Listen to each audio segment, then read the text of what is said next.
So senseless, so tragic, and it goes on and on. And Riverside County Sheriff Chad Bianco has been very outspoken that the gunman should not have been out on the streets. Let's go to Gigi right now. She's actually going to speak with the sheriff this morning.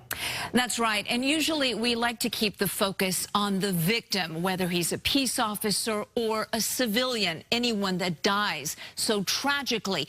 But this is part of the story, the suspect. And Sheriff Chad Bianco has said that the suspect had a long criminal record dating back more than 20 years. Take a look at William Shea McKay, a career criminal. Now, according to the Riverside County Sheriff's Department, in March of 1999, he was sentenced to 3 years in state prison for assault with a firearm and burglary. He was once again sent to prison in 2006 with a 13-year sentence for robbery and assault with a deadly weapon.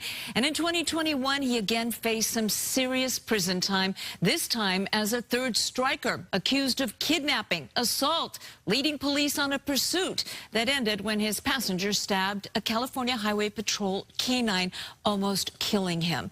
Now, let's bring in Sheriff Chad Bianco from Riverside County Sheriff's Department.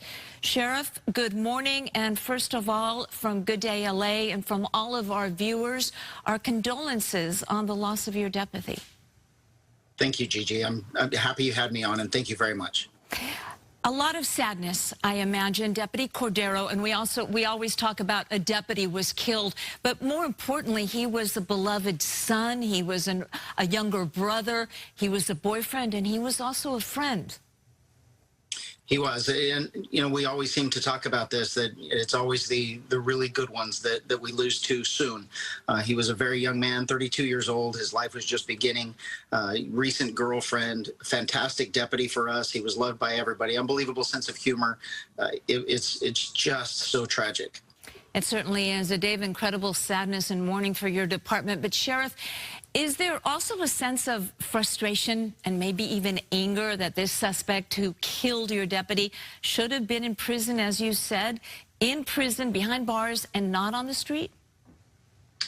Very much so. This isn't recent. This is going back several years. I've been very critical of our justice system, our politicians, our lawmakers, our judges, for how they are handling what we are experiencing in public right now. There is this disgusting love for criminals and hate for law enforcement, and it seems like everything that is happening is pro-criminal, and the rest of us are all left to be victims. There is no concern for victims. It's all about the poor criminal and how can we help them.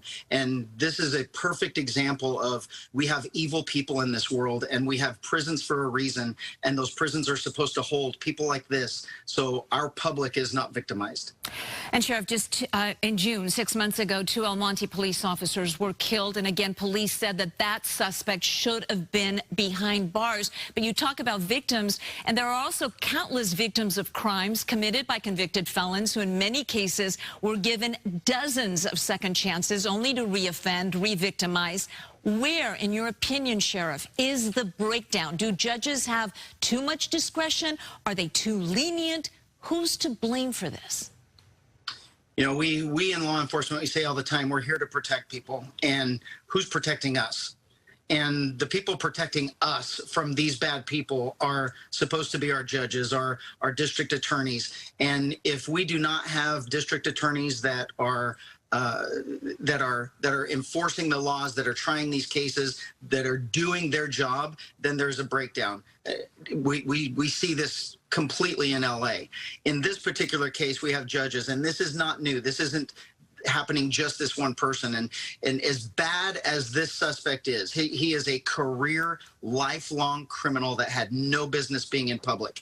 And if that judge is going to let him out of jail, how many others have been let out? This is not isolated. This is a movement within the justice system that for some reason we feel sorry for criminals and we completely disregard victims. And it's getting worse and worse and worse, and it has to stop. It has to change. And quite frankly, this judge does have to be held responsible. She's going to have to answer this to God on why she did this, and to the public. She's completely failed in her job, and it makes me wonder how many other suspects are out there committing more crimes. There are more victims out there because she's failing to do her job. Now, prosecutors had asked that McKay, in this specific case, he is a third striker, they had asked that he remain in prison until sentencing. Apparently, he failed. He was released on bail. He failed to appear at a hearing where sentencing was going to be discussed. He was rearrested, and he ended up on the street again. How did that happen? Well, all we can do in law enforcement is keep arresting them, and we can't control what judges do. Not only was he let out on bail when he shouldn't have been, he was convicted of his third strike, and that same judge acknowledged that the two previous were strikes, and he should have right then been sentenced to 25 years to prison, but instead she arranged it to allow him to get out of jail. And then he wasn't rearrested for failing to appear. He committed more crimes that he was arrested for while he had a warrant for failing to appear for his sentencing. And this is very common. Judges know it. Defense attorneys all know it. And they're gaming the system. Our politicians know it. Our lawmakers know it. And they don't care. You cannot be pro-criminal if you're a victim of a crime. And I hate saying that, and I hate even thinking it, but everyone else is thinking it on social media.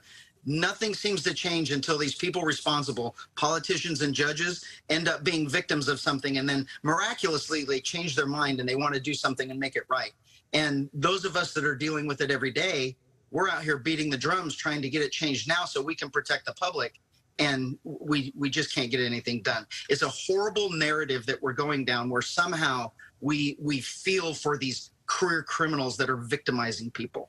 So my last question, Sheriff, what do we do? What does the average citizen do who wants to see change, who possibly has been victimized? We have to speak up. I say this all the time. The reason why we are in this position is because good people don't want to cause problems. Good people want to protect their own selves. They worry about their families, their lives, their jobs. They don't want to be loud. They don't want to be that squeaky wheel. And unfortunately, when that happens, we're victimized by the people that are taking advantage of it. And we need to speak up. In law enforcement, we've been pounding the drums. I appreciate your focus on allowing me to talk about this and bringing this travesty to light. But this is not unique to our situation, and we need to start being more vocal with our politicians that are making these laws in Sacramento, and we need to start holding judges accountable for failing to do their job. Riverside County Sheriff Chad Bianco, thank you so much for your time. Again, our condolences to your department and, of course, the entire Cordero family and all the friends of this deputy who knew and loved him. Thank you very much, Gigi. And that was Sheriff Chad Bianco talking about the man he says was a career criminal and should not have been on the streets of Southern California. Of course, GDLA and Fox 11 will be following this story, and we'll have much more. We'll send it back to you now.